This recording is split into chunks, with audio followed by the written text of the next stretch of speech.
तर यानंतर पाहूयात विविध क्षेत्रातल्या काही महत्त्वाच्या बातम्यांचा वेगवान आढावा। मुंबईतील काही भागामध्ये आज पाणीपुरवठा बंद राहणार आहे। खार पश्चिमेतील पाली हिल जलाशय 1 ची जीर्ण झालेली जलवाहिनी हटवण्याचं काम केलं जाईल। संच वांद्रे पश्चिमेतील आर.के. पाटकर मार्गावरील नव्यानं टाकलेली मुख्य जलवाहिनी कार्यान्वित करण्याची कामं केली जाणार आहेत। मध्यरात्री 12 वाजेपर्यंत ही कामं सुरू राहणार आहेत, त्यामुळे काही भागामध्ये पाणीपुरवठा बंद राहणार आहे। सातारा जिल्ह्यात मागील 3 महिन्यापासून पाऊस होत असून पश्चिमेकडे जोर अधिकचा राहिलाय। यामुळे प्रमुख मोठ्या प्रकल्पामध्ये 145 टीएमसीवर पाणीसाठा झालाय। कोयना, धोम, उरमोडी, बलकवडी, तारुळी धरण 96% भरली आहेत। यामुळे वर्षभराची पाण्याची चिंता मिटली आहे। मुंबईकरांसाठी सर्वात मोठी बातमी समोर येते। मुंबईची लाईफलाईन असलेल्या लोकलचा प्रवास आता अधिक सुलभ होणार आहे। पश्चिम रेल्वेनं प्रवाशांची गैरसोय टाळण्यासाठी आणि लोकलचं टायमिंग अचूक कळावं यासाठी महत्त्वाचं पाऊल उचललंय। मुंबई पश्चिम उपनगरीय रेल्वेनं लोकलच्या डब्यांवर पॅनोरमा डिजिटल डिस्प्ले बसवण्याचा निर्णय घेतलाय। लवकरच हे काम पूर्ण केलं जाणार आहे। यामुळे प्रवाशांना आता रेल्वे प्लॅटफॉर्मवर असतानाच आलेली रेल्वे कुठे जाणार आहे आणि कुठून आली आहे हे कळणार आहे। लाडक्या गणरायाचं स्वागत करण्यासाठी नाशिककर भाविक सज्ज झालेत। अवघ्या आठवड्याभरावर आलेल्या गणेशोत्सवाच्या पार्श्वभूमीवर शहर पोलीस यंत्रणाही सज्ज झाली आहे। त्याचबरोबर कडेकोट पोलीस बंदोबस्ताचं नियोजन देखील करण्यात आलंय। तसंच शहरातील गणेश मंडळांनी अटी शर्तींच्या अधीन राहून गणेशोत्सव साजरा करण्याचं आवाहन शहर पोलीस आयुक्तालयानं केलं आहे। अलायन्स एअर कंपनीनं गणेशोत्सव कालावधीसाठी चिपी विमानतळावरून अतिरिक्त विमानसेवा सुरू केली आहे। मुंबई इथून सिंधुदुर्गात येणाऱ्या आणि सिंधुदुर्गातून मुंबईला जाणाऱ्या गणेश भक्तांना या सेवेचा फायदा होणार आहे। गणेशोत्सव कालावधी ही सेवा संपूर्ण गणेशोत्सव कालावधीमध्ये सुरू असणार आहे।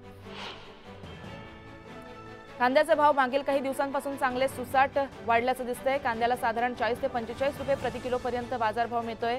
कांद्याचे भाव 5000 रुपये प्रति क्विंटल म्हणजेच 50 रुपये प्रति किलोवर जाऊ शकतात असा अंदाज बांधला जातोय। शेतकऱ्यांकडील सोयाबीन बाजारामध्ये यायला अजून 2 महिने शिल्लक असताना सोयाबीनचे दर हे एमएसपी पेक्षा 700 ते 1000 रुपयांनी खाली आले आहेत। खाद्यतेलावरील कमी केलेले आयात शुल्क आणि वाढत्या आयातीमुळे सोयाबीन दरवाढीची शक्यता मावळली आहे। छत्रपती संभाजीनगरमध्ये 5व्या दिवशी जलवाहिनी सुरू झाली। महाराष्ट्र जीवन प्राधिकरणातर्फे टाकण्यात आलेल्या नवीन 900 मीटर व्यासाच्या जलवाहिनीचा जोड निखळल्यानं शनिवारपासून पाईपलाईन बंद होती। मात्र आता जलवाहिनी सुरू झाल्यानं शहराच्या पाणीपुरवठ्यात 200 MLDनं वाढ झाली आहे। पुढील काही दिवसांमध्ये शहराचा पाणीपुरवठा सुरळीत होईल असा विश्वास मनपाच्या पाणीपुरवठा विभागानं व्यक्त केला आहे। वसई विरारला पाणीपुरवठा करणाऱ्या प्रकल्पाला गेल्या 2 दिवसापासून अपुऱ्या वीज पुरवठ्यामुळे कमी दाबानं पाणीपुरवठा होणार आहे। त्यामुळे नागरिकांनी पाणी जपून वापरण्याचं आवाहन वसई विरार महानगरपालिकेचे उपायुक्त गणेश शेटे यांनी केलं आहे। वीज पुरवठा सुरळीत करण्यासाठी MMRDA आणि वीज वितरण यांच्याकडे महापालिकेतर्फे आणि मार्फत सतत पाठपुरवठा करण्यात येतो। तरी नागरिकांनी उपलब्ध पाणी जपून वापरावं असं आवाहन करण्यात आलं आहे। खासगी रुग्णालयामध्ये उपचार घेणं गोरगरिबांच्या आवाक्याबाहेर गेलंय। अशा रुग्णांना शासकीय रुग्णालयाचा आधार मोठा असतो। ही बाब लक्षात घेता ठाणे जिल्हा सामान्य रुग्णालयानं आरोग्य व्यवस्था आणखीन बळकट करण्याचं पाऊल उचललंय। हे रुग्णालय सुपर स्पेशालिटी हॉस्पिटल होण्याबरोबरच जिल्हा उपजिल्हा रुग्णालय त्याचबरोबर ग्रामीण रुग्णालयांच्या खाटांची 976 वरून 1184 एवढी वाढ करण्यात आली आहे। राज्य सरकारनं याला मंजुरी दिली आहे। त्यामुळे जिल्ह्यात 3 पटीनं खाटांची संख्या ही 3330 इतकी वाढणार आहे। नंदुरबार जिल्ह्यातल्या तळोदा तालुक्यातील नयामाळच्या अंगणवाडी सेविकेचा एक व्हिडिओ सध्या व्हायरल होतोय। मीटिंगला हजर राहण्यासाठी या सेविकेनं नदीवर आडव्या पडलेल्या झाडावरून प्रवास केला। या अंगणवाडी सेविकेच्या हिमतीचं सर्वत्र कौतुक केलं जातंय। पुणे जिल्ह्याच्या जुन्नर तालुक्यामध्ये बिबट्याची दहशत कायम आहे। निमगाव सावा इथं शंकर काटे या शेतकऱ्याच्या घरासमोर 2 बिबटे फिरतानाचा व्हिडिओ सीसीटीव्ही कॅमेऱ्यामध्ये कैद झालाय। यामुळे नागरिकांमध्ये भीतीचं वातावरण पसरलंय। तर मालवण इथल्या छत्रपती शिवाजी महाराजांच्या पुतळ्याबाबत दुर्दैवी घटना घडली। त्यानंतर त्याच ठिकाणी पुन्हा एकदा छत्रपती शिवाजी महाराजांचा पुतळा उभारण्यासाठी मुख्यमंत्री एकनाथ शिंदे यांनी या कामाला गती दिली आहे। यासाठी त्याच ठिकाणी छत्रपती शिवाजी महाराजांचा पुतळा उभारण्यासाठी त्यांनी नुकत्याच काही शिल्पकारांच्या भेटी सुद्धा घेतल्याचं कळतंय। वर्षा निवासस्थानी विशेष बैठक देखील घेण्यात आली होती। या बैठकीमध्ये मुख्यमंत्र्यांनी शिल्पकार विनय वाघ आणि शशिकांत वडके यांची मतं देखील जाणून घेतली होती आणि त्यानंतर त्यांनी ज्येष्ठ शिल्पकार राम सुतार यांची वर्षा निवासस्थानी सदिच्छा भेट घेतली। यावेळेस त्यांनी सुतार यांच्याशी विविध विषयांवरती प्रदीर्घ चर्चा केली आहे।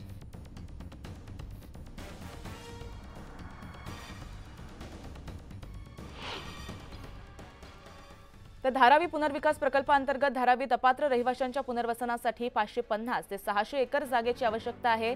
त्यानुसार धारावी बाहेरील विविध ठिकाणाच्या जागेची मागणी राज्य सरकारकडे करण्यात आली आहे।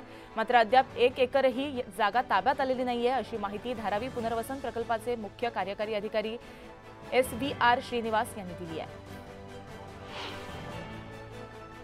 नामजोशी मार्ग, नायगाव आणि वरळी BDD चाळी अंतर्गत म्हाडाच्या मुंबई मंडळाला उपलब्ध होणाऱ्या विक्री योग्य घटकातील भूखंडाची विक्री करण्यात येण्याची शक्यता आहे। BDD पुनर्विकासासाठी मुंबई मंडळाला निधीची चणचण भासू लागली आहे, त्यामुळे विक्री योग्य घटकातील उपलब्ध भूखंडावर सदनिका बांधून विकण्यापेक्षा भूखंड विकणं योग्य पर्याय होईल का याची व्यवहार्यता तपासणी करण्याचा निर्णय घेण्यात आलाय। यासाठी विक्री व्यवहार सल्लागाराची नियुक्ती करण्याकरिता निविदा प्रक्रिया राबवण्यात आली आहे। कळंबोली, खारघर आणि घणसोली या नोडमधील 213 सदनिकांना सिडकोच्या महागृहनिर्माण सोडतीमध्ये सर्वाधिक मागणी आहे। सोडत जाहीर केल्यानंतर 1200 इच्छुकांनी सोडतीमध्ये अर्ज नोंदणी केली आहे। महारेराचे नवीन संकेतस्थळ 1 सप्टेंबरपासून कार्यान्वित करण्यात येणार आहे। नवीन संकेतस्थळ कार्यान्वित करण्यासाठी जुन्या संकेतस्थळावरील सर्व माहिती नवीन संकेतस्थळावरती उपलब्ध करून देणं गरजेचं आहे। महारेरानं ही प्रक्रिया पूर्ण करण्यासाठी शुक्रवार आणि शनिवार मध्ये संकेतस्थळ बंद ठेवण्याचा निर्णय घेतला आहे। पश्चिम रेल्वे मार्गावरील गोरेगाव कांदिवली स्थानकादरम्यान 6व्या मार्गाचं काम करण्यासाठी 10 तासांचा मोठा ब्लॉक घेण्यात आलाय। शुक्रवारी रात्री 10 ते रविवारी सकाळी 8 दरम्यान गोरेगाव आणि कांदिवली स्थानकादरम्यान अप आणि डाऊन धीम्या मार्गावरती हा ब्लॉक घेण्यात येणार आहे।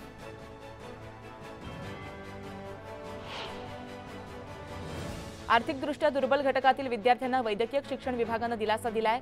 प्रवेशाच्या वेळी शुल्क आकारणाऱ्या महाविद्यालयांवर कारवाई करण्याचा निर्णय वैद्यकीय शिक्षण विभागानं घेतलाय।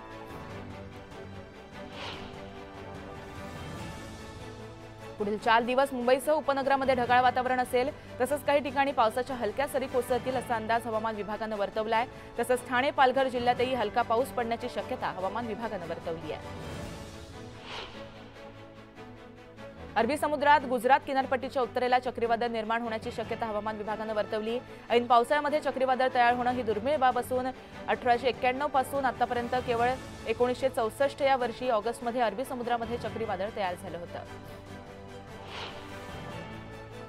11वी प्रवेशाची 4थी विशेष प्रवेश यादी जाहीर करण्यात आली आहे। या यादी अंतर्गत विविध महाविद्यालयातील 1,11,956 जागांसाठी 14,445 विद्यार्थ्यांनी अर्ज केले होते। त्यापैकी 7,741 विद्यार्थ्यांना महाविद्यालये देण्यात आली आहेत।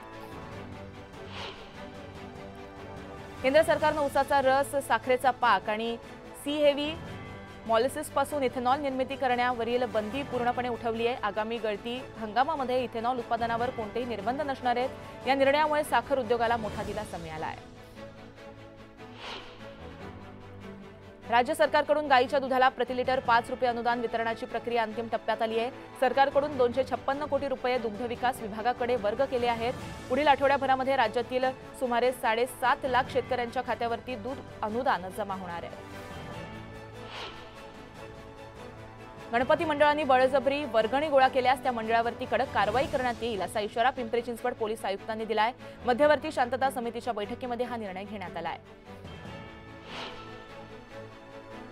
गेल्या अनेक वर्षांपासून शिक्षकांच्या अनेक मागण्या प्रलंबित आहेत। या मागण्यांच्या पूर्ततेसाठी मुंबई महानगरपालिका शिक्षकेतर सेनेनं आक्रमक भूमिका घेतली असून महापालिका शिक्षण विभागाच्या ढिसाळ कारभाराविरोधात करिरोड येथील शिक्षणाधिकारी कार्यालयावरती आज मोर्चा काढण्यात येणार आहे।